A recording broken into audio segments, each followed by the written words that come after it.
అనగనగా సుందరవనం అని ఒక రాజ్యం ఉంది. అందులో రాజా సత్యదేవ అనే న్యాయపరుడు దయగల రాజు ఉండేవాడు. ఒకరోజు అతనికి వయసు పెరిగింది. నా తర్వాత రాజుగా ఎవరు రావాలి? నాకేమో సంతానం లేరు. ఆ సింహాసనానికి తగ్గవారిని చూడాలి అని ఆలోచించాడు. తనకు నిజాయితీగా ఉన్నవారినే రాజుగా చూడాలని నిర్ణయించుకున్నాడు. ఒకరోజు రాజ్యంలో వారందరినీ పిలిచి ఇలా అన్నాడు, నేను మీ అందరికీ ఒక్కొక్కరికి ఒక విత్తనాన్ని ఇస్తాను. దీన్ని నాటి ఏడాది తర్వాత నాకు తీసుకురండి. ఎవరి మొక్క అందంగా పెరుగుతుందో అతనే నా వారసుడు అవుతాడు అని అన్నాడు. అందరూ ఆనందంగా విత్తనాలను తీసుకొని వెళ్లారు. అందులో కుమార్ అని 20 ఏళ్ల బాలుడు కూడా ఉన్నాడు.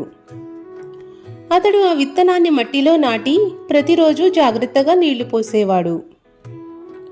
రోజులు గడుస్తున్నాయి, వారాలు గడుస్తున్నాయి. కానీ ఆ విత్తనం మొలకెత్తనే లేదు. కుమార్కి బాధ వేసింది. కానీ అతడు విరమించలేదు. రోజూ నీళ్లు పోస్తూనే ఉండేవాడు. 1 సంవత్సరం పూర్తయింది.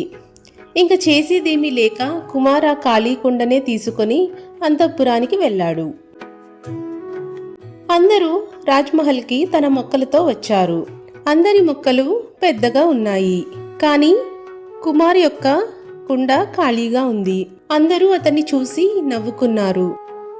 రాజు ప్రతి కుండని చూసి చివరికి కుమార్ దగ్గరికి వచ్చాడు. అతను ఇలా అడిగాడు, నీ మొక్క ఎక్కడ బాబు అని. కుమార్ వినయంగా అన్నాడు, మహారాజా, నేను మీరు ఇచ్చిన విత్తనాన్నే నాటాను. రోజు నీళ్లు కూడా పోసాను. కానీ అది మొలకెత్తలేదు అని అన్నాడు. రాజు చిరునవ్వు చిందించాడు. మిగిలిన వారందరూ నా పరీక్షలో విఫలమయ్యారు.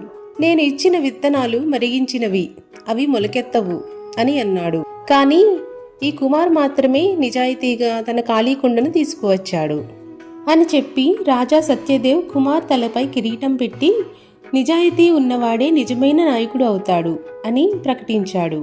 ఈ కథలోని నీతి ఏమిటంటే, నిజాయితీనే ఉత్తమమైన విధానం.